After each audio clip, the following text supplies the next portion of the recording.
Hey everyone, Bryan Whittington with this episode of the Talent, Sales, and Scale Show. Boy, we have cutting edge, leading in. This thing isn't even on the market yet. We're talking with Nate Nasralla, and he is the founder of Fluint. And we're going to be talking about something critically important and something that I've been learning over the last couple of weeks and months about the absolute necessity of this is how in the world do we build and make champions in an enterprise complex sale? So with that said, welcome to the show, Nate. Thanks so much for having me, Bryan. Yeah, I've been really looking forward to this. So Nate's a pretty cool guy. He's out there hanging out, giving away some incredible content. And matter of fact, I think you just released an ebook, right? Or some type of white paper to give some ideas about how to do this. What was that? The name of that? Yeah, it's called the Enterprise Sales Playbook. So we posted it free for anybody to go check out. It's built on a web page. You can also download it, but totally free for anybody on the Fluint site. Cool. So check that out. He's a member of Pavilion, Rev Genius, and Salescast. So that's how we came across one another. And so instead of going into this too terribly much about yappity yapping, let's jump right into the topic of Nate. Why in the world should we listen to you about building and making champions? Well, I guess I'll start by saying I was either smart enough or stupid enough to build an entire company focused on this topic, which is Fluint. And it really came out of my experience, both building and then leading enterprise sales teams over the last decade. So part of my journey, I'm a repeat startup founder. I realized pretty quickly that if I wanted to continue building products, which I love, I had to figure out how to sell them.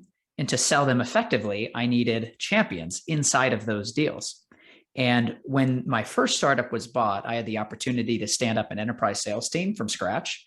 The entire company was focused first on SMB. And I saw this opportunity. My role within the new company wasn't really well defined. And so I went to our CEO and I said, hey, I think we can go from 4-figure deals to 6- and 7-figure deals. Let me figure out the playbook, how we need to adapt our process in order to get these deals done. And so I, read everything that I could, and then 2, figured out what actually held weight by testing it to figure out, okay, if I actually want to build a team and get this backed by our CEO, I gotta show results pretty quickly. So in short, it was both the process of learning, doing, testing, throwing out what didn't work, keeping what did. And eventually I've applied all those things into the product that we're building an entire company around at Fluint. So in short, enterprise sales is kind of my thing. Nice. Okay. So you've been at this a little bit. And I like what you said here, right? Is you went and studied everything out there. And the curious thing, there's a lot of talking heads and a lot of people that say that they know what they're doing. And it doesn't seem like, once you dive down a little bit more deeply and you pull back the covers, it's a little bit challenging to find out that maybe they don't know quite as much as they think. So I guess in this journey, what were some of the major things that you've uncovered and how did you land on building these champions? So one of the biggest misconceptions that I found pretty quickly in enterprise sales is that it's about the deal size or the contract size, that what makes it hard is the amount of money that's being spent. And that's not true. In fact, it's the number of contacts, not the size of the contract, that creates the complexity in a complex deal. And the reason why there is so much more complexity as the number of contacts increases is because you're now introducing an entirely different set of people with different views of the problem, different sets of priorities. They're all evaluated, compensated on a different set of metrics. And in order to get a deal done, you've got to bring them all together and agree on not only the fact that the product can help, but that there's a problem that is worth doing something about and doing something about it now. And that is a really hard thing to do when you're talking not just like 1 or 2 people who can execute a decision, but 10, 12 people, many of whom can't, and you have to work through them in order to reach other levels within the organization. So that was something that I discovered very quickly. Is you read a lot about, the call it prestige that comes with becoming an enterprise sales rep and landing the big contract and 6-7 figures. It's sexy to talk about, but when you get down to it, it's not about the contract size at all. It's about the complexity is the number of contacts involved in the deal. Yeah. So with that complexity of number of contacts within the deal, so I call it the size of the buyer group, right? Yep. And within that, and you pointed out that each is compensated differently. They have different competing prioritization. And I'm kind of curious, as you were discovering that, how did you identify that the champion was the key one to attack, rather than pain points or budgetary constraints and all of that other stuff that you'd see out there? Mm-hmm. So first, I'll just kind of level set on when I talk about a champion, like who are they?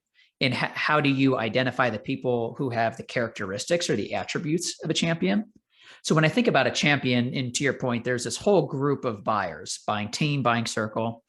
Now, to find a champion in there needs to be three things present in that person. One, there's incentive. So they have to have some type of personal connection or a reward that's tying them to the deal. It's like the what's in it for me. Right. And if that's not clear, you're not going to have somebody to stick with you through the whole sales cycle. So one, incentive. Two is influence. They're actually in a position to do something about a problem. They can leverage relationships, organizational know-how, titles, so on, to move a deal forward. And then the third thing is information. They have hard to find facts that can help you shortcut the path in a otherwise very long sales cycle. So incentive, influence, information. If you don't have all three of those things, then you have a different role. For just one quick example, if you don't have any influence, but you have incentive and information, you would be a coach, not a champion. Now, unpack that a little bit more. Why do some people, or how is it that some people can get hung up on that coach as opposed to a champion? Because we see that quite a lot. So it comes back to this idea of influence. And influence is the ability to shape perspective, to create accountability for action and for progress. So an analyst, let's say, who has a very significant need, right? They're like dying for a better workflow that your product can help them with, and they are deep in the weeds of that tool every single day. There's definitely incentive there, and they may know quite a bit from being part of different meetings and so on, who might need to be involved. So they have those two pieces to them, but ultimately they can't do anything about it because they may not be in a level, let's say, with the SVP of marketing or the VP of engineering, who is making more of the critical decisions about what the team is going to spend time on. So that's one example. The analyst may be considered a coach, not a champion, because they can't actually affect any of the change they want to see happen. Now, are most people identifying that by title, by job function? Because my sense is there's a lot of people have the right title and you would think are decision maker, but don't have the interpersonal skills to be an influencer within that buyer's group. So how do we truly identify that influencer? Yeah, so it doesn't always correlate directly with title. For example, let's say you have an engineering manager who has been at the company for the last 5 years, and they know the nuances and the intricacies of how that particular team works. And they just had a new VP engineering that came on in the last, call it 30 days. Typically, that manager is going to have a greater level of influence because they have a longer standing track record that other people may be responding to more quickly while they're still kind of figuring out this VP. So there are other things that you want to look for. Three other things that I would clue into is one, people that challenge the status quo, like they'll ask hard and probing questions, and they have this mindset of like, well, it doesn't matter that we've always done it this way. Like we need to change it. Second, and this one is I would actually say the most important one, is they're able to articulate what the company cares about, not just what they themselves as a contact in the deal cares about, because what their biggest pain or problem is probably not rising up to the level of the leadership perspective. So they're able to consider their leadership goals. And then three, they're actually committing to owning tasks and following through. For example, if they say, hey, I'm going to get a meeting with our CTO on the books, can they or can't they actually do that? Do they have the ability to influence the CTO's calendar and where they put time during their week? That's going to show you pretty quickly whether or not they are truly a champion. That's pretty interesting. Now, the articulating what the company wants or putting the leader's involvement there, a lot of this, a really good resource, I'm guessing that you probably read as well, as the Challenger Buyer. Was a real good eye opener for me. And I forget do you remember the three ways that they talk about there? There's a couple of segments that they show that Challenger Buyer needs to be. Do you remember that by chance? Not to put you on the spot. Yeah, no, Jen Allen over at Challenger is going to kill me because I am also blanking, and we're scheduled to talk in a couple of weeks. So I'm going to do a little homework. Jen, if you happen to listen to this, I'm going to do a little homework for our conversation. Yeah, we'll edit this part out. But yeah, because he goes into it goes into challenging the status quo as one, right? So there's the Mhm. teacher, and then there's the different roles. the status quo. That's okay. We'll skip that and come back to it. But I think really it's that challenging the status quo and being others focused by looking at the company's goals, the company's perspectives, to be able to pull that up through. Now, you'd also talked about, okay, so that's how we identify. How else might we identify whenever we're looking into an organization and we're trying to build out that org chart to find out who to go after? What other things that should we use to identify these champions? So the biggest identifier is behavior. It's not anything that you can look at through a LinkedIn Sales Navigator search or find on an org chart, because champions, at the end of the day, they aren't found, they're created, you develop them. And over time, you begin to see whether or not they are truly a champion by the way that they commit and follow through. And so I'll kind of walk through this idea of testing champions, like what does that mean? So I'm happy to go deep on practices for testing a champion, but what I will say is I'll just kind of reinforce this idea is that even though somebody may have the attributes or the characteristics, if they're not behaving like a champion, then they are not, at the end of the day, a champion that's committed to your deal. I think that's a really key concept. So if at one time they miss it, okay, they still might be a champion, but if you start to see a trend. So why don't you unpack that a little bit? Because I think that's critically key. We'd all want our silver, right? Us in sales, and we're building up these lists, we're going after these folks. We'd all like to identify that silver bullet. They're this title, or you can identify by they post blankety blank times. And it seems like that's not the case. It's really, you lay out a couple of key action points and steps, and if they follow through that with that, keep their commitments, and are able to get that influence, that's whenever we know that we truly have it. Yeah, spot on. So Okay. one of my favorite questions to ask, once you've seen the characteristics or those kind of 3 different traits that we were talking about, a question that says, how confident do you feel that our product can help you address this problem? Let's say on a scale of 1 to 10. And where they place themselves on that scale of 1 to 10. And the reason why it's helpful to use the number is it's very black and white. Like they will pick one number, and let's say that they're an 8. You could ask a follow-up to say like, well, is there something that you feel you need to see but haven't yet in order to get to a 10 out of 10, like totally confident? And when they're there, they're like, yes, I want everybody to feel the same way that I do, like 10 out of 10, we need this. Then you can begin to work with them, and along the way, continuing to test that they are showing, again, the behaviors of a champion that's working with you in order to develop the deal. So ways that I would go about testing champions after you've kind of gone through some questions to figure out, are they committed? One, I always like to start by flipping roles and saying like, hey, when you go back to your team, how will you describe the product to them? What would you say? And hearing how they talk about and articulate your product's value, it should be a light or a window into what it is that they want to share and what they actually believe about the product, number 1. 2, over time, I like to move communication to increasingly call it intimate forms. So going from email to a Slack thread to text messages, and you'll start to see kind of more, casual ad hoc language. Now, this next one is something that I see a lot of sales reps doing incorrectly or wrong. And it's this idea of like assigning action items or giving homework to somebody after a call. But the idea is that you want to make sure that it's value added. So something like calling a customer reference or sharing data for if you do a POC or proof of concept as part of your sales process. So make sure that the things you're asking them to do are actually helpful and truly helpful for them. And then kind of the last one that is a ton of fun is actually having them run a team demo. So let's say that you have a whole group of people that you hadn't yet met with.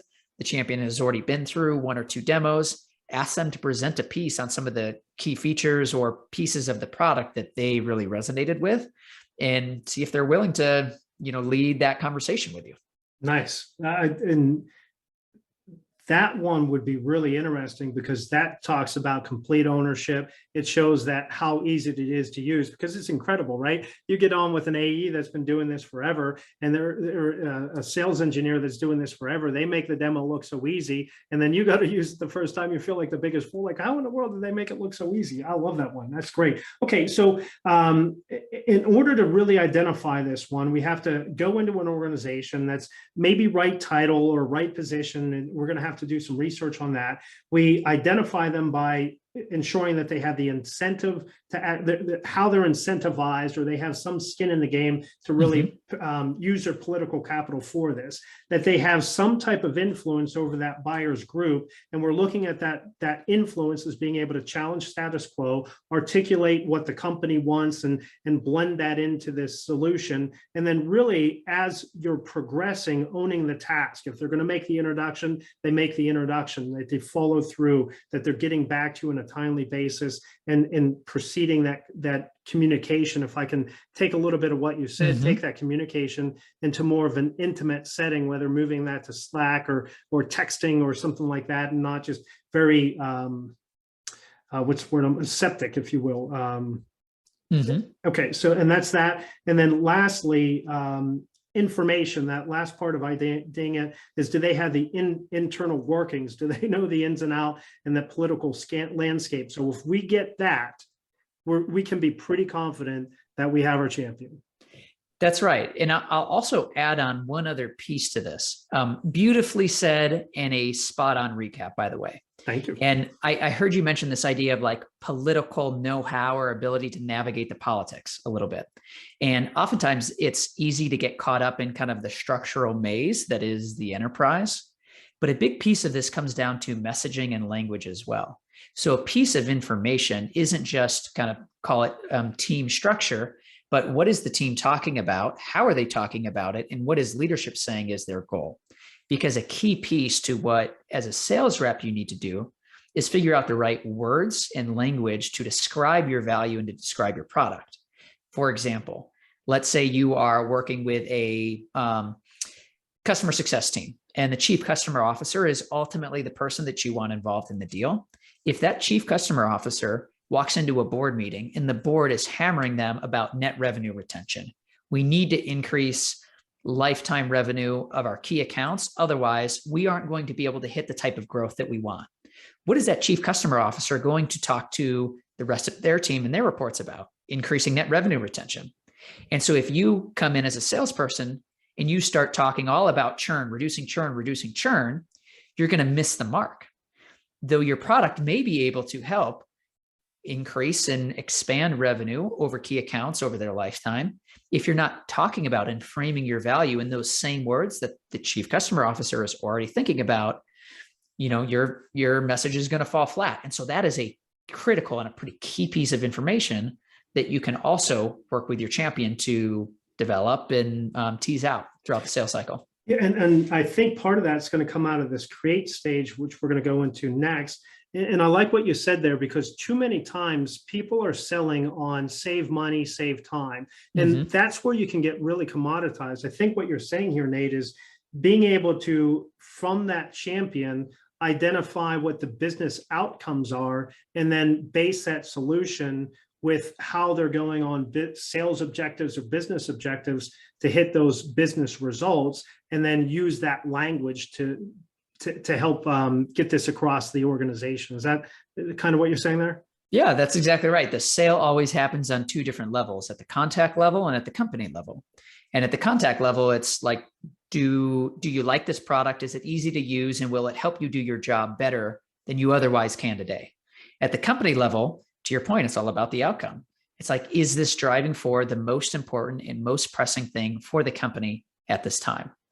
And if you aren't able to use messaging to bridge the gap between those two, because again, as let's say a customer success manager, you may be totally geeked out about the features and functions of a particular product. But don't do it. Don't do it. That's right.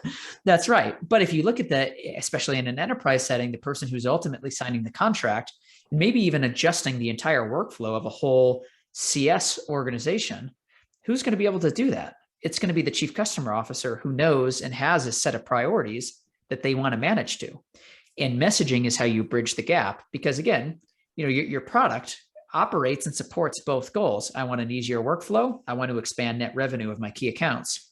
Both are things that you can enable, and you have to clearly show that at both levels, the contact and the company level.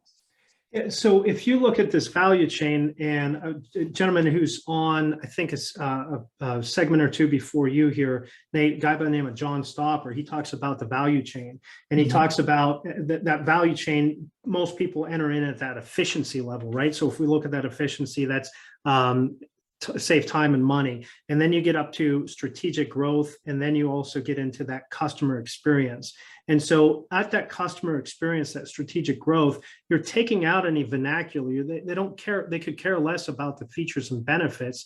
And it really gets into, will this help us to hit our strategic goals? And speaking all to that in their language. And I think that's what you're talking about earlier. You want to use their language, not yours. Don't put in your own jargon, use their actual words. Even if they're saying the wrong things, don't correct them, right? Use their language and say, hey, we might look at it this way, but change your vernacular for them and teach your whole entire team on that. That's, I think, pretty funny how people rather be right than win.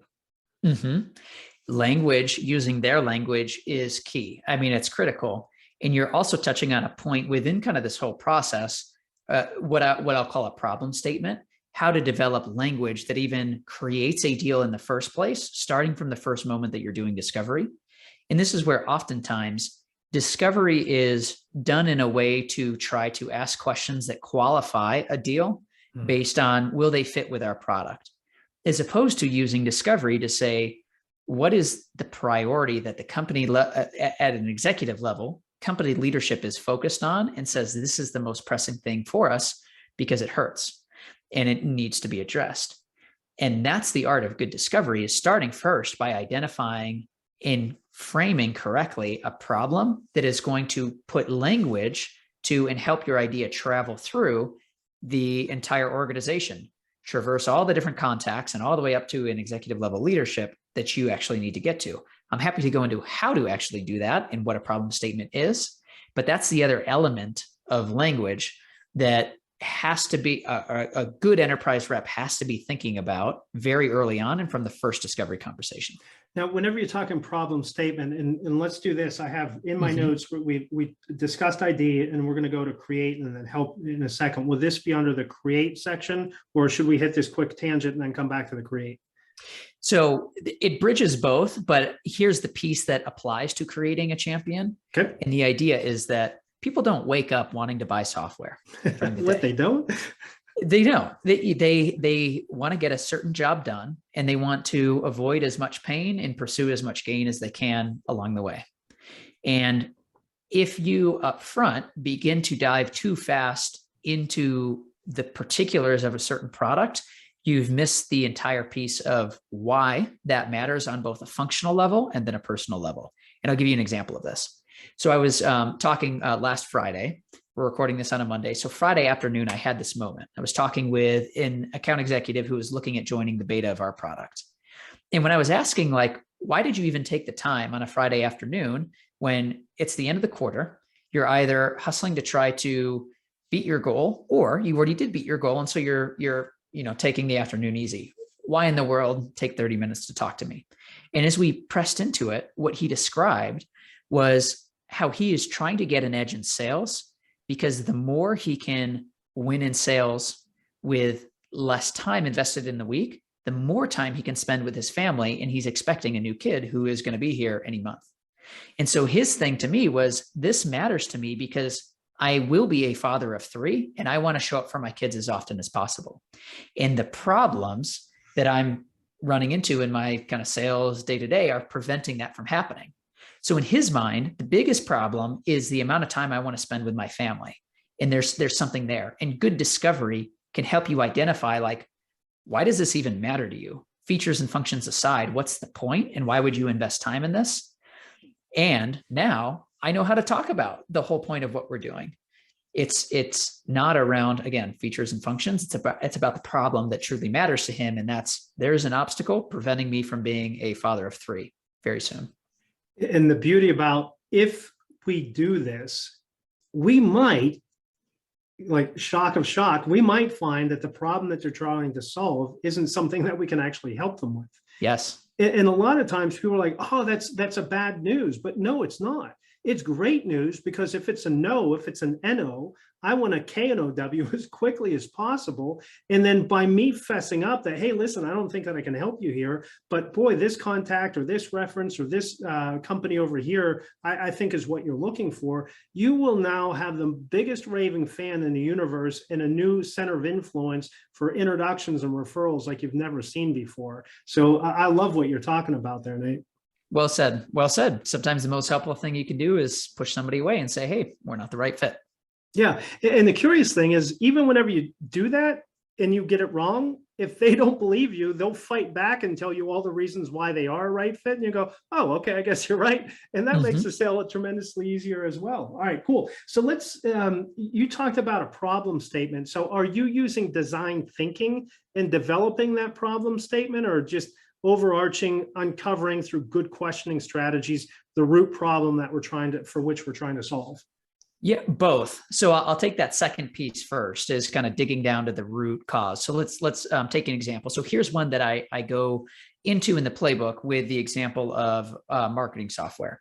And so the idea is, somebody may show up to you and say, hey, I scheduled this call because I need some help figuring out how to drive more leads. And they're like, our marketing source pipeline was down, and that's a big problem. So as you go through, so one framework is the 5 whys. You got to get at least 5 levels deep to truly understand what the root driver of an issue is. So, well, why is marketing source pipeline down? Well, our top of funnel conversion was pretty good, but MQLs were down. Well, why is that? Well, paid channels are getting more expensive, so we rely more on organic traffic. Well, tell me more. Why is organic traffic down? Well, we have a pretty light content calendar, and we're not producing as much, optimized content as we should. And so, you kind of get it. As you go further and further down, you begin to figure out what the true problem is, which is important, because when you go back to this idea of design thinking that you were talking about, one key piece to it is problem framing. So if you take the same problem, MQLs are down or marketing source pipeline are down, and you frame it around 2 different causes. One framing is, there's a low ROI on paid ad spend. It's going to put you into a totally different solution space. How you fix it could be better analytics software to adjust, your campaign strategy. But if the framing of the problem is around this idea of, well, we're not getting the same organic lead flow that we should expect, the solution space that you're going to step into is more around optimizing SEO content. And there may be a whole other set of solutions that's the right fit for you. And so that's part and parcel to the problem statement, is talking about like what actually is the problem, because how you frame that is going to totally define the trajectory of the rest of the deal. As you're saying that, you made me think of something, that in this problem solving or in this problem framing, the larger the group, the more opinions you're going to have. And so few people know how to actually uncover what the real problem is. Now, I was just writing about this today in the book that I'm writing. I'm insane enough to think that I could write a book. So I'm putting this thing together.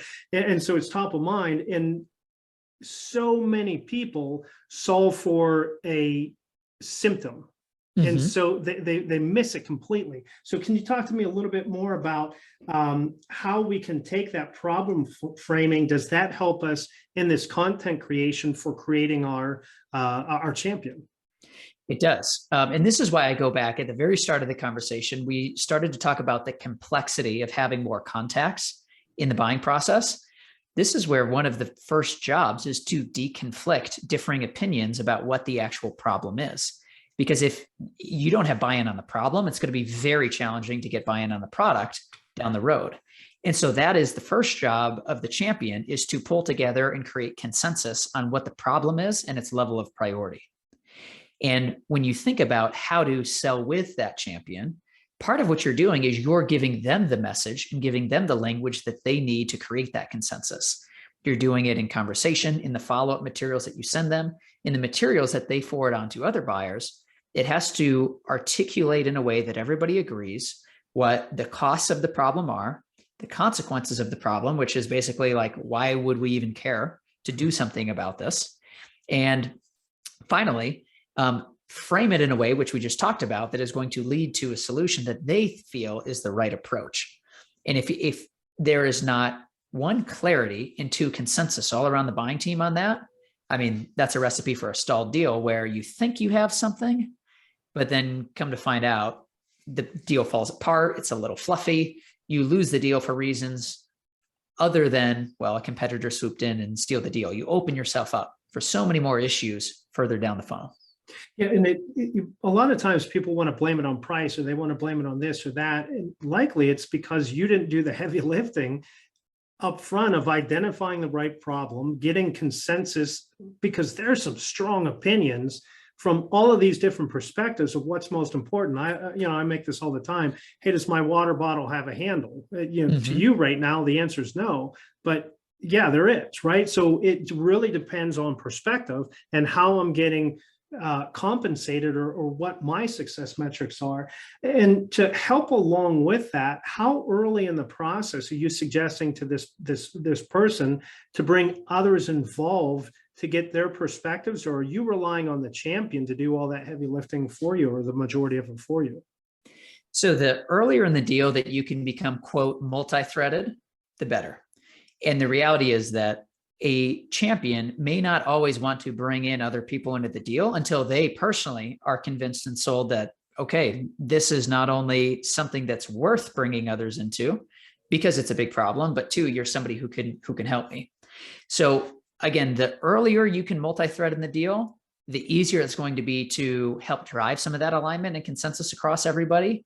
But you kind of run into the tension between, look, if I don't think this is worth my, call it VP of marketing's time, then it's going to be very difficult to get that VP engaged without either going over my head as, call it the marketing manager, the marketing director, or otherwise going about it in a process that may be not as ideal as it could be, or not as relational as it could be.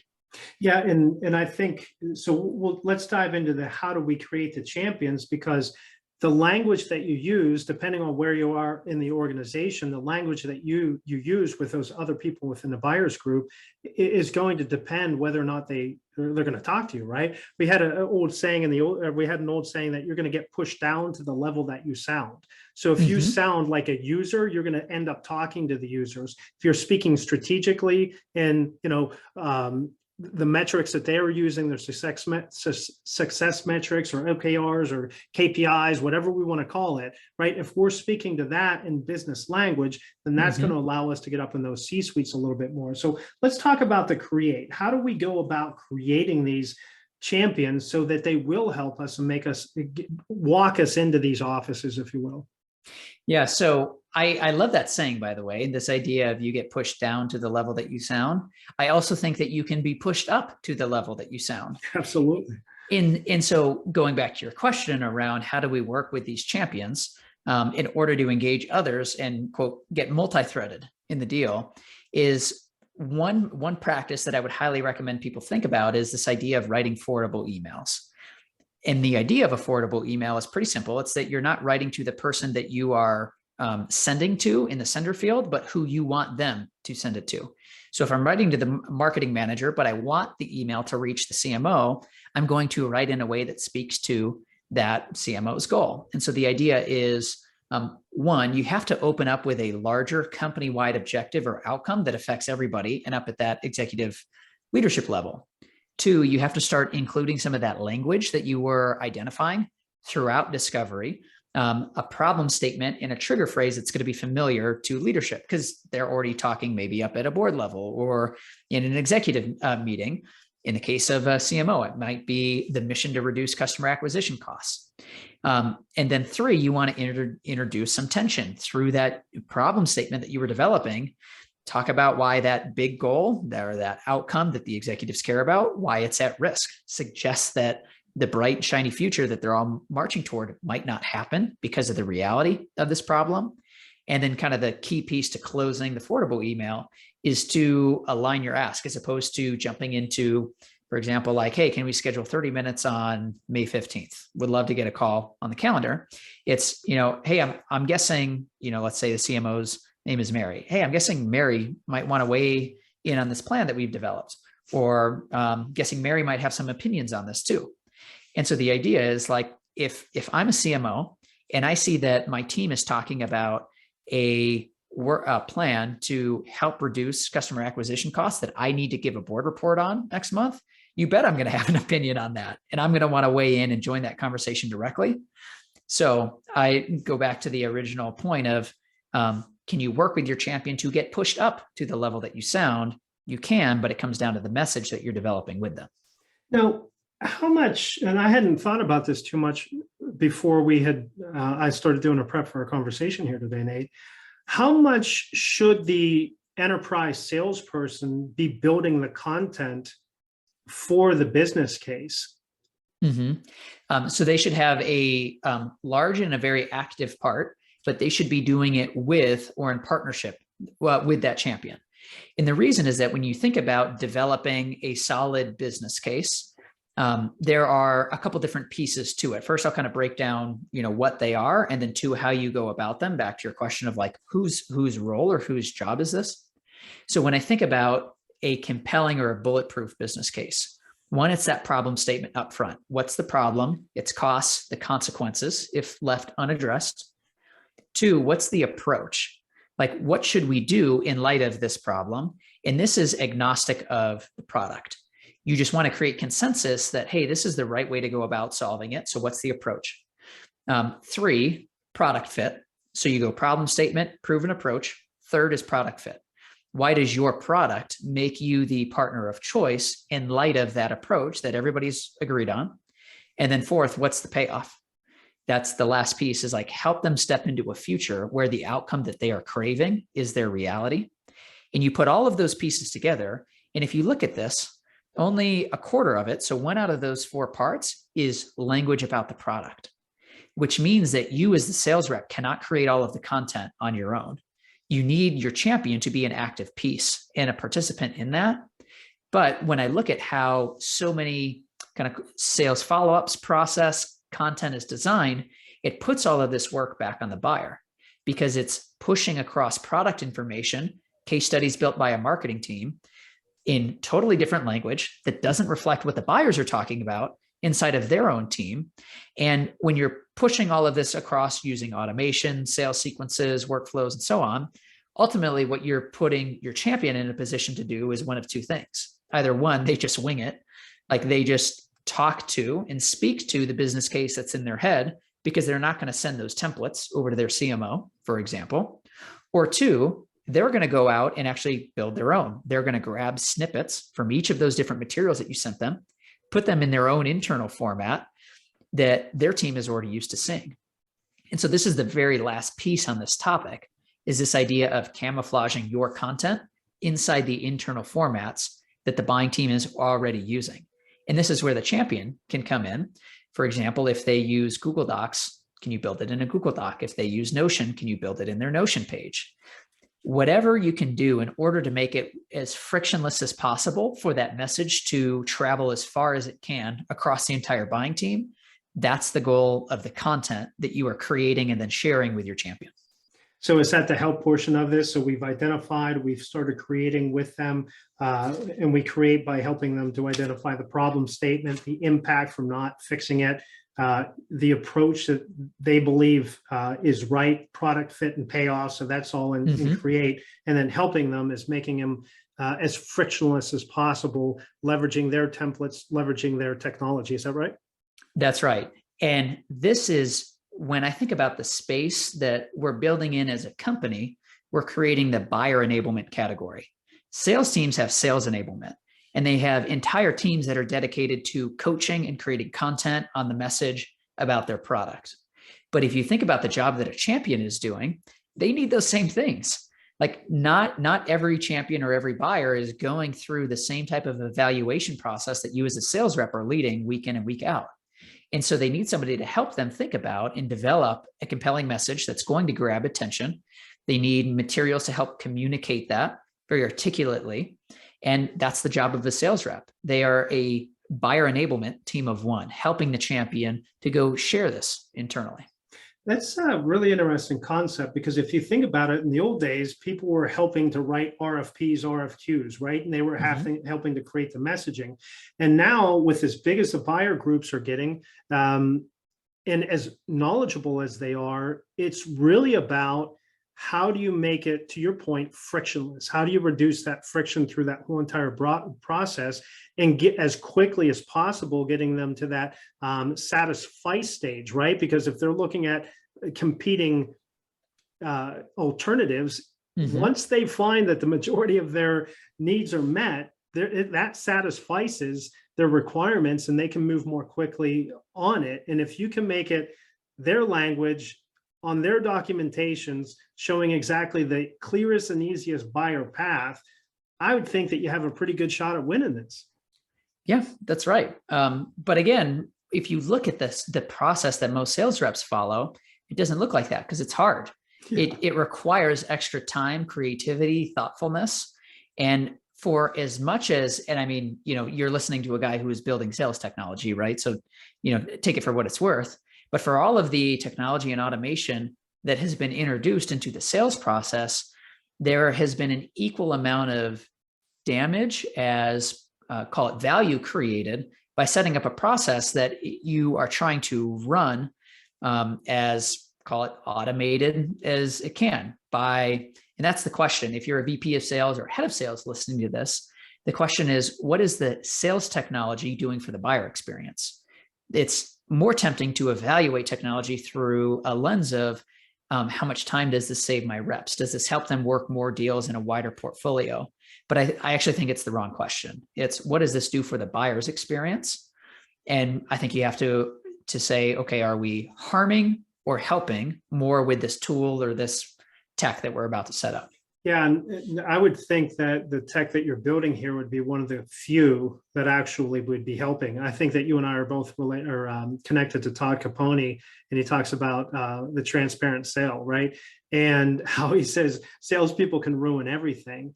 And a couple of months ago, I said, for a while now, I've been saying that the key differentiator in the future is going to be your people. And I don't think that's it. I think that's going to be one side of the coin. The second side of the coin is, I think, what you're talking about here. How good are your people? How much do your people differentiate their user experience? And then it goes into that user buyer journey. Is it as frictionless as possible to make it easy and de-risk it? And I think if you can get those two sides of that coin, you're going to be really set and be able to stand apart from everyone else. I agree. And that last piece is key because we talk a lot about sales process and think about what sales reps are involved in. But at the end of the day, what buying is, it's an internal sales process. Buyers are also selling the problem, the approach, all of it to their team and trying to create consensus with a whole bunch of people. So at the end of the day, the buyer is selling just the same, although it's more of an internal sales process. Well, we'll come back to how people should look for Fluint whenever it's coming out. So we'll get into that in a second. But before we go off of that, it's been really insightful. So in order to build and make a champion, we want to do a couple of things. We want to identify them, we want to create them, and we want to help them to make it as frictionless as possible. And you can go back and rewind. We summed it up at a couple of different times. So if you tell people to do this, right? Mm-hmm. A lot of people know, yeah, I should be doing this. But what are maybe the biggest challenges or biggest mistakes why people aren't taking this approach? So oftentimes they don't know how. They're told time and time again, and they see it in their MEDDIC framework, for example, you need a champion, it's critically important. And they're like, okay, got it. So who is a champion? How do I create them? And what do I do with them? And so oftentimes I think it's just an information gap. You haven't filled in or had the ability to see the different practices and how they work in order to create and then enable a champion. So I think that is often the most common reason why people aren't doing this is simply they haven't had the training. The second thing is, honestly, it's hard. It is hard work. And I recently wrote this post for Sales Hacker called 7 Creative Follow-up Ideas. And the whole premise of the post was that if you are going to get a buyer to consistently give you time during the week away from the job that they need to do today to evaluate something that can add value to them tomorrow after the point of purchase of a product, you have to make that conversation so valuable, so engaging, so delightful that they're like, of course, Bryan, I would love to spend the next 30 minutes inside of my week with you.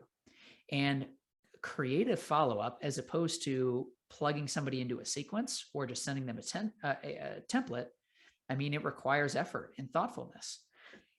That said, I'll go back to this first point around just the information or training gap, is that you will get better at doing this over time as you begin to see what types of creative ideas. And again, there's a whole list that I give people as kind of a running start. You'll begin to see some, call it methods, that you can use and reapply to different deals over time, so that you are applying creativity, but without the same level of just like creative thought that needs to go into it. It's more personalizing than creating over time. A little planned spontaneity. Exactly. There you go. I love that phrase.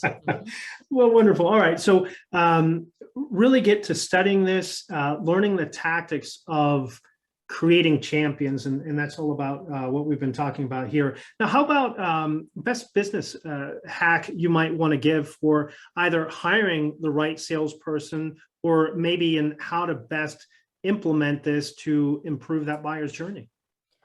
The best thing that I can encourage you to do is bring late stage candidates into actual conversations and have them observe and ride along through the sales process with you. Ask them to craft the follow-up after the conversation. Ask them to review and to identify potential risks to the deal.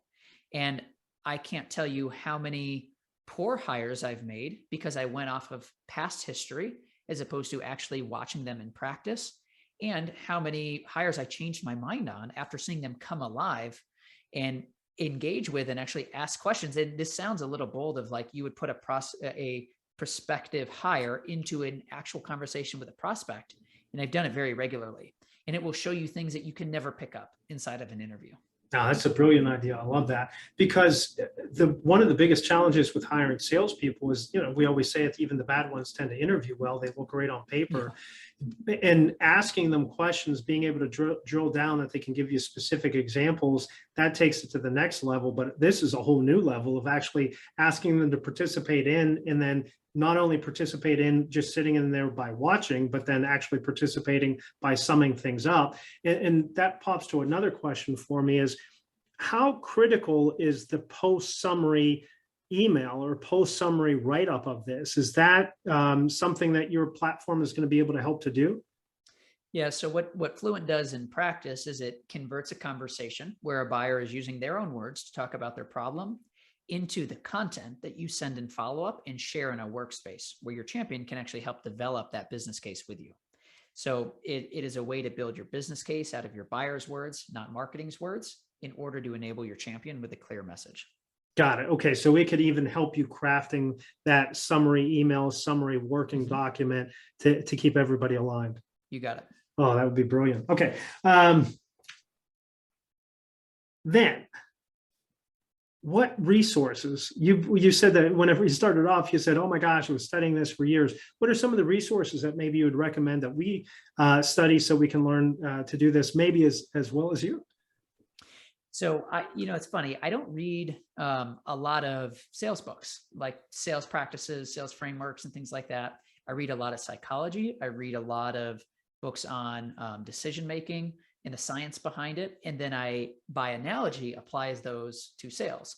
So one book that I recommend that I recently finished is called Decisive by Chip and Dan Heath. Okay. And it's all about the science of making a high stakes decision amidst uncertainty, and the kind of executive mindset that is used to approach those types of decisions. And it will open up a whole new level of thinking and empathy. Another one that I loved recently was called Think Again by Adam Grant. That's a great one. It is a great one. It's all about how do you help somebody rethink long-held or long-standing assumptions, especially in an enterprise environment where status quo is the number one competitor to a deal. It's extremely applicable. So I would start to encourage anybody who's been on kind of a deep track of sales specific books to start to kind of broaden their genres and dip into some psychology and decision-making science. Now, with Decisive, with the Heath brothers, does that get into the system 1, system 2 decision-making? So that's another very good one. Thinking fast, thinking slow is one that talks about the different levels of decision-making bias, where it comes from. So they don't go into that piece of, call it, even like the behavioral economics behind that process. But I'll add that as a third one, thinking fast, thinking slow. Definitely put it on the reading list as well. Yeah, it gets pretty deep. So buckle in whenever you're reading that one, but it's pretty good. Well, cool. All right. Now, how about this? I mean, what's the future hold? What are you seeing coming down the pike that has you going, oh my gosh, and scaring you a little bit, or like, yay, finally, we got this coming? What has you excited? Well, what has me most excited is just the growth of sales tools, platforms, thinking about buyers as the primary user. And the more we design sales, call it platforms or gearing interactions around what the buyer is actually experiencing, I think everybody's going to be better off. So I think we are early in a new generation that is only going to go further down that, call it perspective or approach to building. It'd be interesting how you get a lot of these leaders, sales leaders, to buy into this, because I think sales leaders are a little bit behind. They haven't quite caught up yet with the massive change that there's been in sales. And it's going to be curious how many of those actually catch up and start to view this from the buyer's perspective, like B2C customers have been doing or B2C companies have been doing for years, and then leveraging the technology to make life easier for that buyer's journey. So any tea leaves that you've been seeing there? Hey, they follow the revenue. At the end of the day, a sales leader is going to follow the path that leads to the greatest revenue. And so I think it's on people like me launching our product to go out and prove and show, look, this is the feedback from both sales reps as well as buyers who are buying in closing. So just you follow the revenue. Follow the revenue. There you go. All right. Well, hey, this has been a ton of fun, Nate. I can't thank you enough. So who should reach out to you? How should they do it? And why should people reach out to you? Anybody who is currently in an enterprise sales role or wants to level up to working more complex, larger deals. Maybe you're selling SMB today and you want to get into more complex deals. You can reach out on LinkedIn, Nate Nasralla on LinkedIn, or if you go check out Fluint, FLUINT.io. Check out our blog. You can download the enterprise sales playbook there as well. Yeah, and also hang out with him. He's on Pavilion. He's also on Rev Genius. So he's been a good, useful contributor there. And I heard you say you're writing for Sales Hacker as well. I am. Yeah, I contribute content to a couple different places. So Sales Hacker is one of the more regular ones that I'm nice. All right. Well, check them out. Thank you so much, Nate. We're excited to see this. Now, are they able to download this, or what do they do if they wanted to take some action on this right away? Yeah. So if it comes to the playbook, you can just jump in and start reading right away. The product we're launching late June. So if you wanted to check out the product or become part of the beta, you can reach out through our website as well.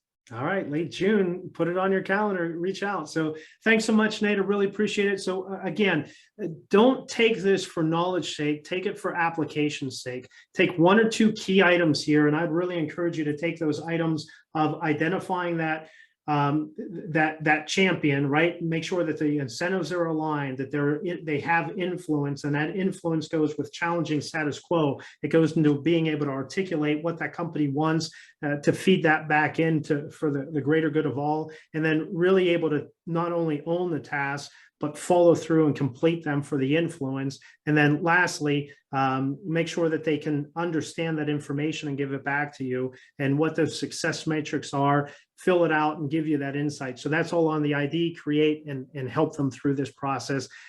Figure out how to do that, and we'll be golden and selling enterprise. So thanks again, Nate. Really appreciate it. Thanks, Brian. Appreciate it. All right. Forward this along, follow us along, and pass it along, make us better. See you.